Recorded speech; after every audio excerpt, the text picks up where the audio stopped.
Right now, two of the most important charts in the world are screaming the exact same message, and the retail crowd is completely missing it. The Dow Jones Industrial Average just broke 50,000 for the first time. The S&P 500 surged to 7,369. But if you look past the green candles, if you look at the close, the momentum, and the multi-timeframe indicators, you will see a synchronized bearish trap that has historically preceded violent corrections. This is Alpha Market Meridian, and today, on May 7, 2026, the US indices are offering one of the highest probability short setups of the quarter. I am going to give you the exact level on the Dow and the S&P where institutions are fading this move, and 3 trade strategies that turn this trap into profit. Stick with me, here is the core thesis. The Dow Jones Industrial Average has generated a confirmed bull trap at the 50,000 level. The S&P 500 has generated a synchronized failure at the 7,370 resistance zone. My bias on both indices is bearish as long as the Dow holds below 50,115 and the S&P holds below 7,395. The multi-timeframe composite trend result we pull from MACD, KDJ, RSI, and moving averages is flashing bearish on the 15-minute, the 30-minute, the 60-minute, and the daily charts for both the Dow and the SPX. This is not a single chart anomaly. This is a systematic momentum failure across the US equity complex. The immediate target for the Dow is 49,200. The immediate target for the S&P 500 is 7,100. Below that, I am looking at a full mean reversion move to the 200-period moving average on both charts. If the Dow closes above 50,115, or the S&P 500 closes above 7,400 on a weekly basis, the trap thesis is dead, and we flip bullish. But until that happens, the path of least resistance is down. Let's walk through the evidence, starting with the Dow Jones Industrial Average. Pull up the 4-hour chart on your screen.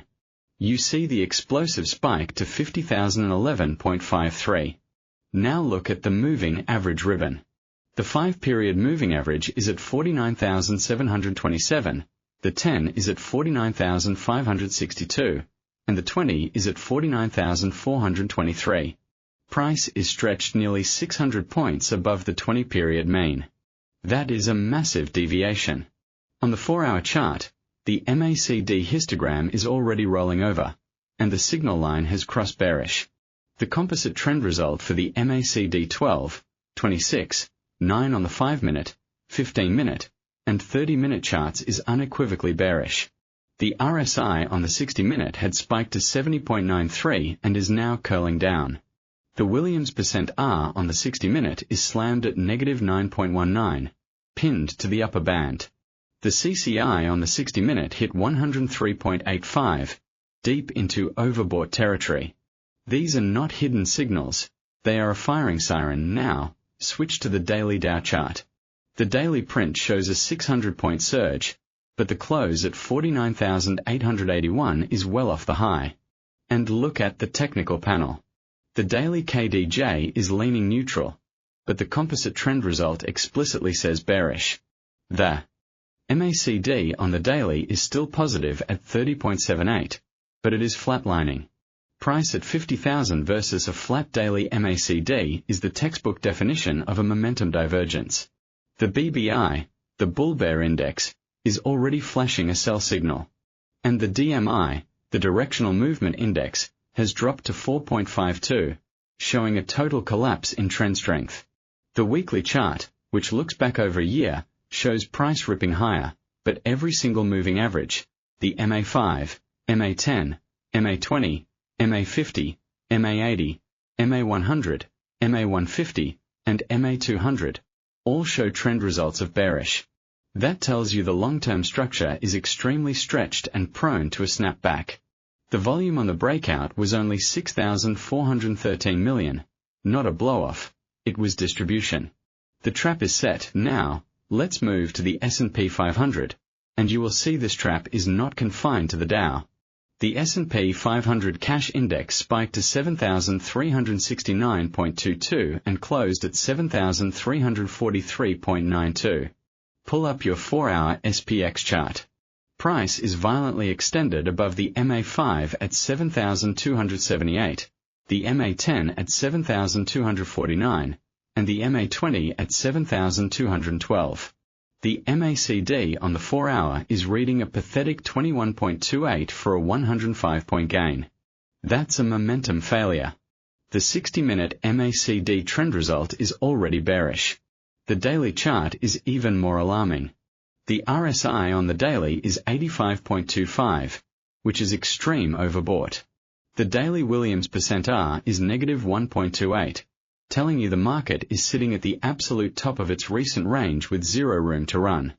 The CCI is 204.98, a nosebleed reading.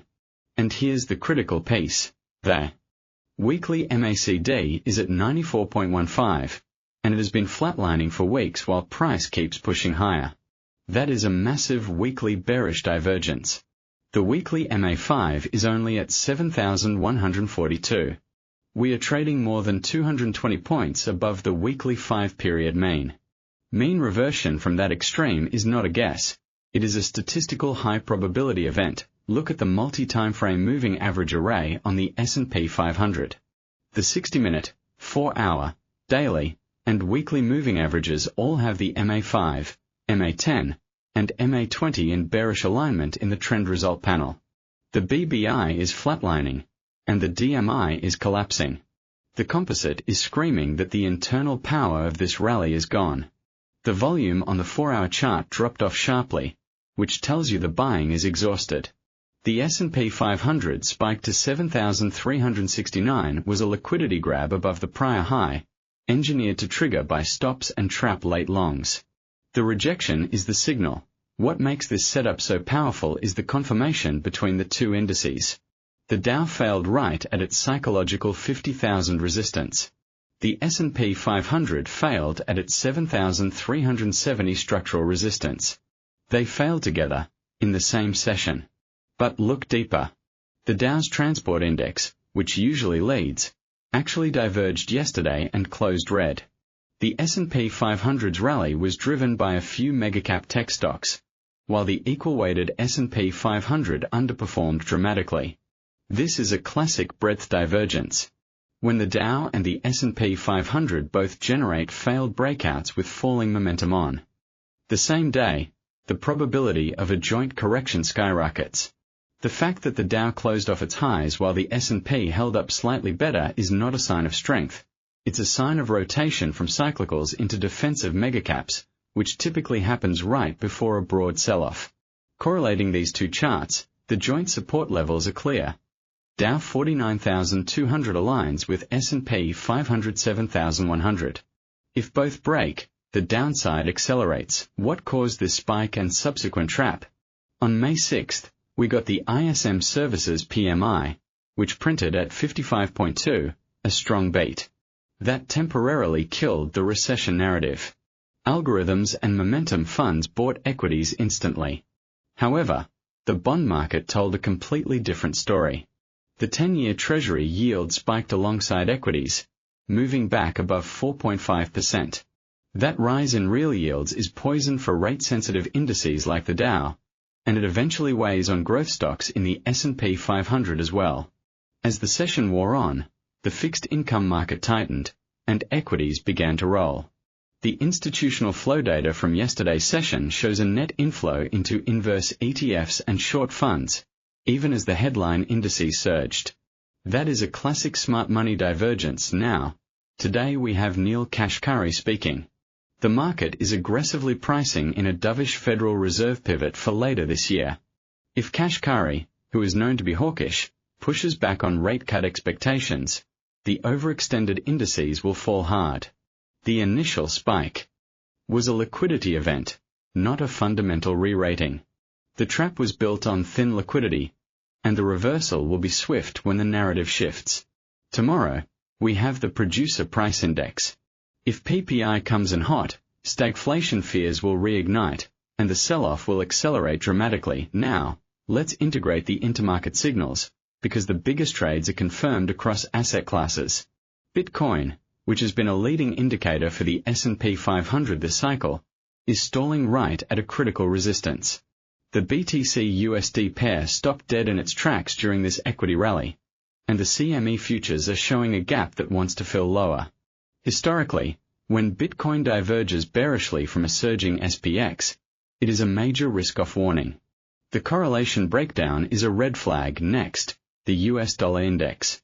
The DXY has been falling, which supported the equity rally. But the DXY is now trying to form a floor near 99. The EUR-USD and GBP-USD spiked but are now losing momentum. If the DXY bounces even slightly, the S&P 500 and Dow will reverse violently. The correlation between a weak dollar and strong equities has been a key pillar of this rally. That pillar is cracking. Finally, the USD JPY and Nike 225. The Nike barely moved during yesterday's US session, failing to confirm the risk-on break. USD JPY is stalling, and the lack of follow-through in the yen crosses is another warning that global risk appetite is exhausted. All these intermarket signals, Bitcoin, DXY, Nike, and the bond market, are shouting the same message. The US index breakout is a head fake. Now we move to the actionable part. I will give you 3 strategies that span the risk spectrum. You can apply them to both the Dow and the S&P 500, but I will anchor each strategy to the index where it works best. Every strategy comes with an exact entry, a hard stop loss, multiple targets, and the logic behind the setup. Remember, we are not predicting. We are preparing. Strategy 1 is the conservative institutional fade, and it is tailored for the Dow Jones Industrial Average. Your setup is simple. The Dow has created a resistance zone between 49,950 and 50,000. Wait for a 15-minute candle to push into that zone and get rejected. The confirmation is a bearish MACD crossover on the 15-minute chart, with the signal line crossing below the trigger line. The 15-minute MA20 is already sloping down around 49,920. Once you see that rejection candle, you enter short. Set your hard stop loss at 50,035. That gives you a tight 35 to 40 point risk on the Dow. Your first target is 49,700, which was yesterday's volume-weighted average price. Your second target is 49,520. Which aligns with the 4-hour MA20. This gives you a risk-to-reward ratio of at least 1 to 3. The logic is you are selling directly into the level where the trap was sprung. If the Dow closes above 50,035 on a 15-minute basis, the trade is invalidated, and you cut it immediately. This is a high-probability, low-risk way to play the fade. Strategy 2 is the standard trend continuation short, best applied to the S&P 500. Instead of trying to exactly time the top, you wait for the breakdown confirmation.